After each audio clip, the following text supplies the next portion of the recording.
Alrighty guys, today I wanted to go over the 10mm kit that I've built all in one part rather than a bunch of shorts. So, let's get into it. If you clicked on the video, you're not going to need an explanation for a lot of these things. Let's start with the basics: 1/4" 10, nothing special; 3/8 10, nothing too special, but you need them. Of course, you got the same variants in deep, you need those as well. A little bit more unusual would be these 1/2" drive 10s. Not that they're not made, but they're just a little more uncommon. Getting into a little bit more of the interesting stuff, we've got a 1/4" drive 10. This is pretty cool. I just feel like I don't see it very often, and it's actually quite useful. We've got way more commonly used probably would be a 3/8 impacting. That is used probably on a regular basis. And let's get more into the OEM stuff that came on the board before we get into my additions, and that would be these two items right here. We've got a universal joint 10mm. That's permanently affixed basically to the 1/4" drive, so it's not just a adapter, it is the whole socket. And then we got the same thing on the 3/8 right here as well. They're both pretty smooth. I think they will bind up under certain use, but something else notable here is they don't have a 10 marking on them anywhere. But I mean, since it's in this kit, it's going to be pretty obvious what it is. So let's do a little test on the binding up of these things. So we're going to just, they wouldn't normally spin this fast, but you see the angle at which it can spin before it binds. So that's true. Give it a little angle, and it binds up pretty quickly. So maybe about there. Let's try one more time. And it binds up. So I will be doing a video on this guy if you guys want to learn more. Maybe I'll leave a link to it anyway. But let's move back on to the 10mm kit here. Let's start with one of the most interesting pieces to me. This guy right here is a nut grip 10mm drive from Koken. So I think I will be able to get a link for you guys to that one. And basically what this thing does, non-magnetic, is it picks up the nut or bolt and holds it in the socket for you. So I'm going to press this down onto that, and it's going to pick up this 10mm drive 1/2" impacting socket. So I mean, that's pretty heavy, and it's going to be a lot lighter than most of your nuts and bolts.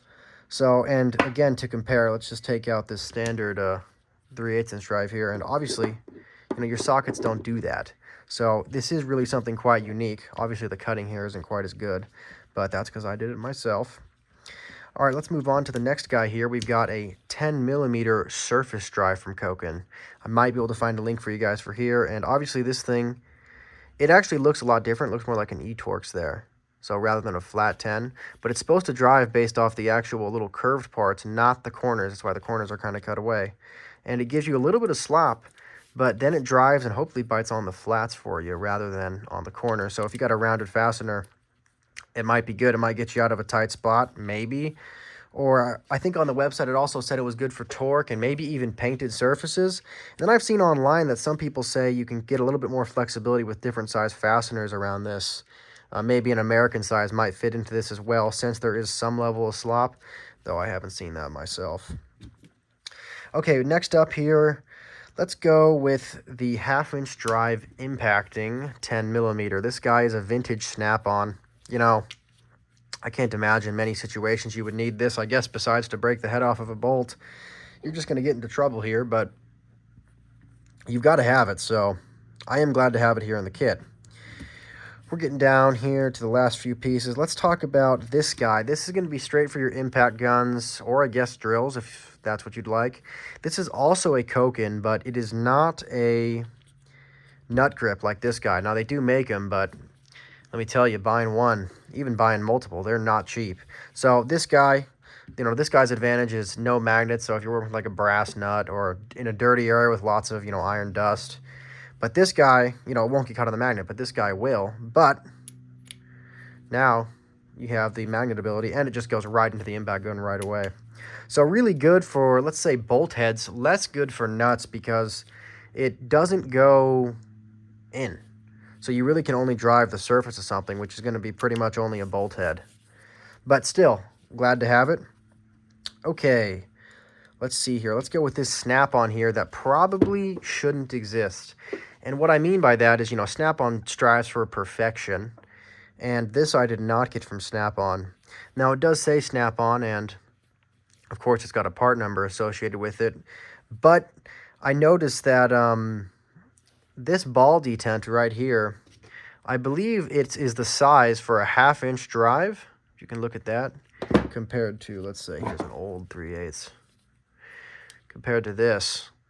And the difference may not look that drastic on camera, but when you put it on a 3/8 like this here, it actually leaves quite a bit of slop. And I don't think Snap-on was satisfied with that. So this is probably not supposed to exist. I think it's basically a factory second that should have gotten destroyed, but somebody got their hands on it, and I got my hands on it. So now it lives in this kit. What I often do, if the slop is a problem, I'll just take the ball detent side and I'll do it not on that one. And then the socket is much more firmly held into place. But yeah, so maybe a socket that shouldn't exist. That's pretty cool. And then here we've got our champion for accessibility in this kit. This is a Koken Z-Series 10mm. And this guy, if you just look at the other sockets here, even the smallest two, it dominates in terms of shortness, which isn't something we always want, but in this case we are looking for accessibility. So now you can drive a 10mm in, you know, this small a fashion without a ratcheting wrench, or a standard wrench for that matter. And sometimes this is going to be just the length you need. The only way the socket could get any more accessible is maybe if it had flats ground into it that you could actually put a wrench on and drive inside of a ratcheting wrench, I suppose. But then it would weaken the socket. And of course here, the pride and joy of the kit is going to be this Snap-on 10mm reversing ratcheting wrench. Now, this was quite a bit of money here, and it really increases the value of the kit. And it's not a socket. I wasn't even sure if I was going to put it on here, but I really did figure that it was going to be worthwhile because, you know, it really just completes the kit. It's got a nice way. If it's going to sit in your box, you're going to sit there and see that logo, quality wrench, and of course the thing just works. The thing just works here. So very reliable. Oh, and of course, it is supposed to be flank drive as well, which Snap-on does claim. It's supposed to be better for driving, I suppose.